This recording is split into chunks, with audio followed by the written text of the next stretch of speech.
feel like budgeting just doesn't work for you?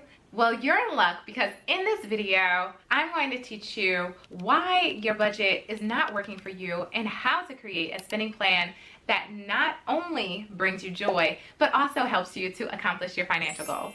Hello, I am Dr. Brittany Halford, your internal medicine physician and wealth coach. And I teach women in healthcare how to pay down debt, how to invest independently, and make strategic money moves to save $10,000 without sacrificing joy. And today you are in for a treat, because we're going to talk all about budgeting, which is really one of the basic finance fundamentals. But we're going to elevate it to another level so that you can master the act of creating a spending plan and controlling your finances. Now, let me tell you, I had failed budgeting from medical school all the way up to my attendinghood years. And in fact, I found a budget that I created in medical school.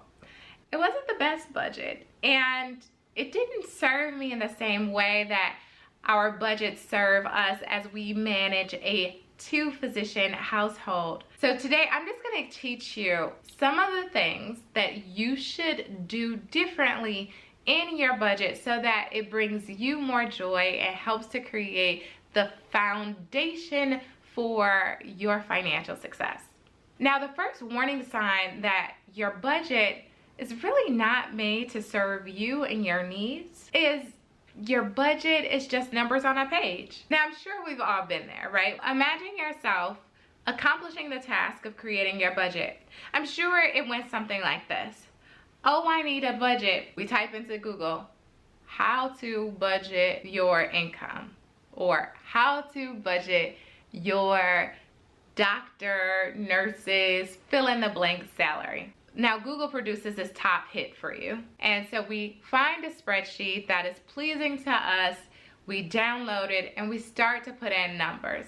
We think about, my rent is X amount, utilities, we budget for groceries, for shopping, and input our income, and there you have it. Now we're done. Success, we've created our budget, and now we're on the path to wealth. We go about spending our money throughout the month, and then we go back to check on our budget to see how our budget is doing, only to realize that we've overspent, that the monthly allocations were not even accurate, and we feel down that this budget, this just ain't working for me. I can't budget. Every time I try, budgeting fails. Is this resonating with you? So when you created that budget, when you put numbers on a spreadsheet, you determined the what. What is your monthly income? What are you going to spend for groceries? What is your rent or your mortgage? But you forgot the other elements.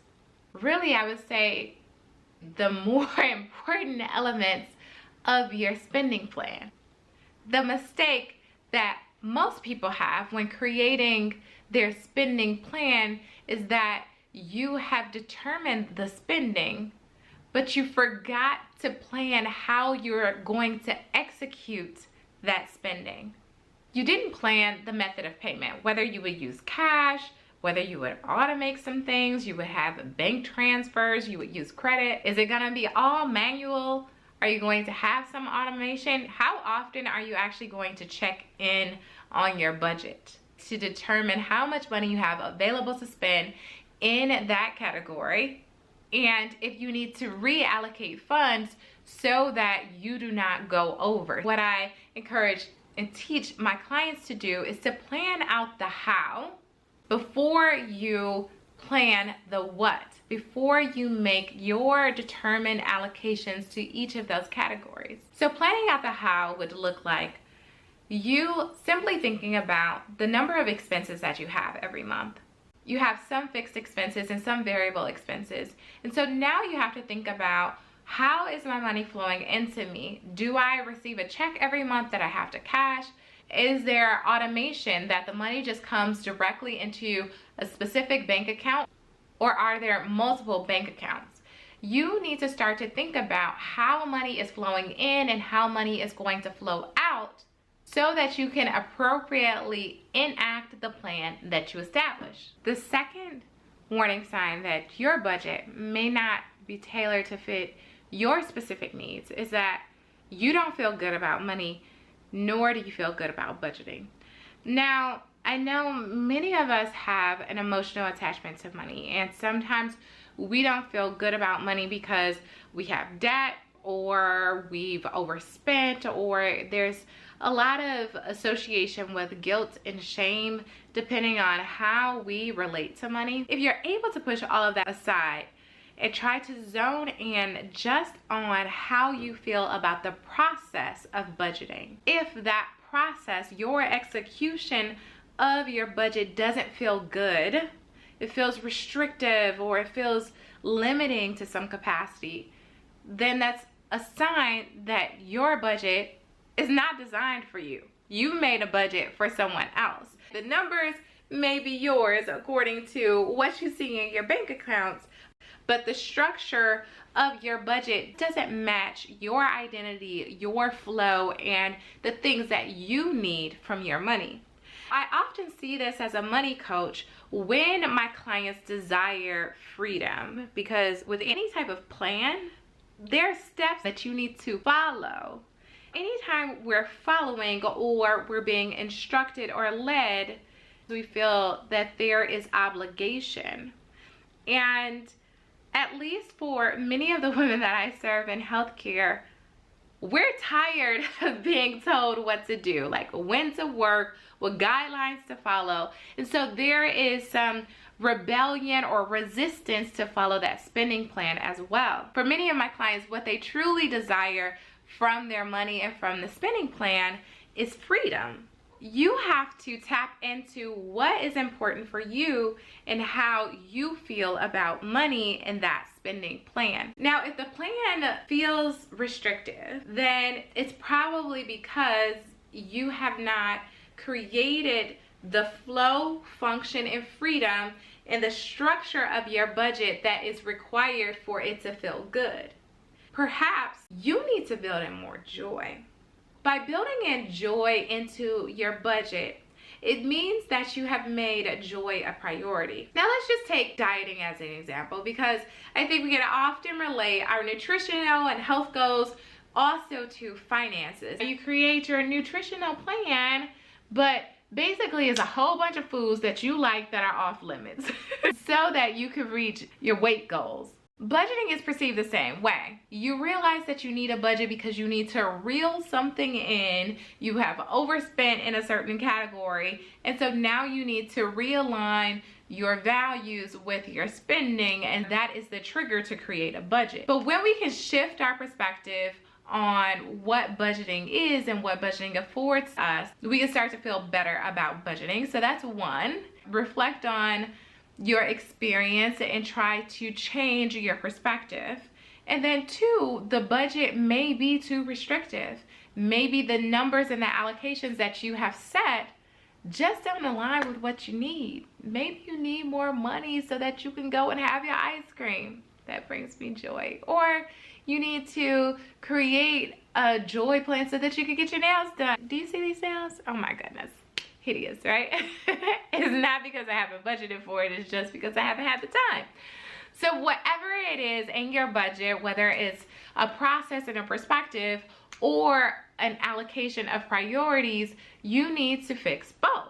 That is a sign that budget is just not working for you. And when we feel bad about money, oftentimes that comes from a position of an unmet need.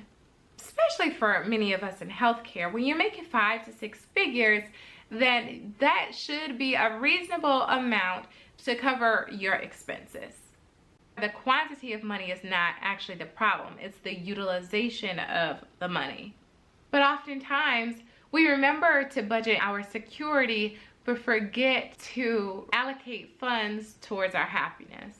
So in my coaching program, I teach my clients to budget with joy as a priority, so that the money that my clients earn is actually to give them life and let them live instead of creating a budget to pay for living expenses. If this is resonating with you, if you're feeling a little bit bad because there's an unmet need that you need a higher allocation of joy in your life and in your finances, then I would encourage you to allocate about 5 to 10% of your take-home pay towards joy.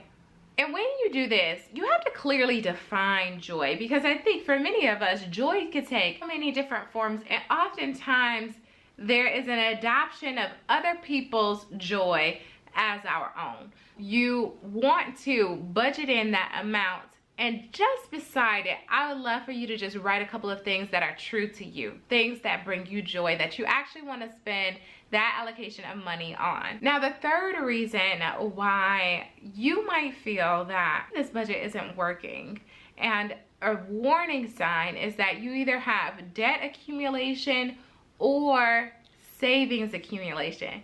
Now, you may be like, wait a minute, Brittany, hold on. Why is it a problem that I'm saving too much? And both are a problem because money requires motion. It's not meant to be static. If you are budgeting and you make 5 to 6 figures and you still have debt accumulation, it's likely because there's a problem with your allocations. And it's possible that one of 3 things are occurring for you. 1, you haven't designed a budget with the specificity for you to actually implement the budget and stay consistent. 2, you have an unmet need, something that you haven't tapped into. It might be deep in your subconscious or your psychology that you are trying to fulfill by overspending or oversaving.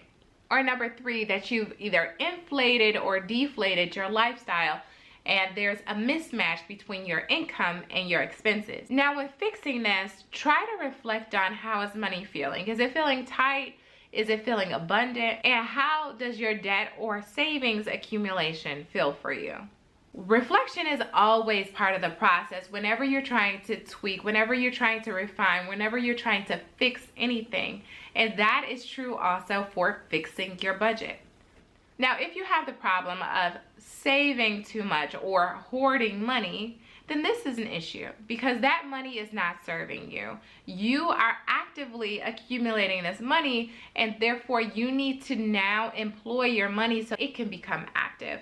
When our money is just sitting, whenever it is stagnant in the bank, it is actually losing value. It's losing its purpose. And numerically, you earn about 0.1% of interest when your money is in a brick and mortar bank, maybe between 2 and 4% when it's in a high yield savings account. But just think, you could be earning so much more if you were to purchase a real estate property with that money. Sometimes real estate returns about a 20 to 25% return on investment, or if you were to invest in equities in the stock market, you would have a 6 to about 12% return. Now, if your debt is accumulating, it's time for you to go back to reflect on how much money you actually need to spend in each category for you to feel safe and for you to feel secure. It may be that you have over budgeted how much you need for groceries. Think about what you're actually spending and how you're using that money. Do you have an abundance of food? Do you have 2 freezers? My parents have 2 freezers. And the freezers are stocked. You can't add anything else. So you just need to use what you have on hand. Or perhaps you're like me and you buy these mixed greens with all of the anticipation that you're going to eat more healthily and you're going to make these fantastic salads, only to let those greens wither down to disgusting slime and you end up throwing them away. This process requires for you to think about your money behaviors and how you're utilizing that money so that you can add more money to paying down your debt and to spend less, so that you have less debt that is accumulating, that you're making fewer purchases, and therefore you're not adding to your already existing debt. Now, by noticing these warning signs, whether you just put numbers on a page and you don't do anything with them, whether money and budgeting is just not feeling good for you, or that you see that you have debt accumulation or savings accumulation for which you don't have a purpose for, There's an opportunity for you to fix your budget, to reflect, to refine, and to just allow incremental changes and improvements of your budget. Remember, your budget is a living, breathing document that you need to build in the structure, the plan. You need to change your perspective on the utilization of not just creating a budget, but actually implementing that budget in a process of budgeting. And by employing your money, you got to give your money a job. Listen, your money can work harder for you than you can for it, right? And plus, our time and energy is exhaustible, but our money is not confined by time nor energy. Give yourself a break. Let your money do the work. So I hope that these tips resonated with you, because literally they were a game changer when I realized that I needed to prioritize joy in my budget so that budgeting could feel better. When I needed to actually plan out my plan and put some action behind my budget and to put my money to work, it allowed me to have more joy in life experiences, and it made the process of budgeting just so much simpler. I don't know how we make it so complicated. If you're looking for a way to just get better with budgeting, then I want to invite you to purchase my ebook. Usually I sell the ebook for $25 because that's how much value it has in it. It gives you the exact process that I use when I'm creating our budget and budgeting in our multi-six-figure income for a 2-physician household. But it also gives you the plan, the strategies, the mindset I used when I was paying down my debt. So if you're working on building wealth or paying down debt, then I invite you to purchase my book. And because you're here watching this video on YouTube, I want to give you a discount. All you have to do is go to the link in the description and get the coupon code. And when you put that in, you'll get the book for $10. And it's a workbook PDF. You download it, you fill it out, and you get to work. So it's time for you to start telling your money where to go so that it serves you better. Remember, we are the masters of our money. And if you want to learn more about personal finance, then you can always follow me on Instagram. Make sure that you subscribe to the YouTube channel and hit the notification bell so that you can see all of my upcoming videos, like the next one in which I'm going to teach you how to pay down debt without earning any additional money. Okay, let's use what we got, but let's use it more effectively so that it serves us. If you're looking to pay down either credit card debt, car loan, mortgage, or student loan, no worries, your girl got you covered. It will be on the next video posted next week. I post videos every Friday. If you found value from this video, I would love for you to share what your biggest takeaways were. It, one, helps me to understand what you all are interested in and what I could give more of to serve you in your financial journey. And it's just nice to communicate with you. So let's build community, let's get chatting about money, and I'll see you on the next video. Bye-bye.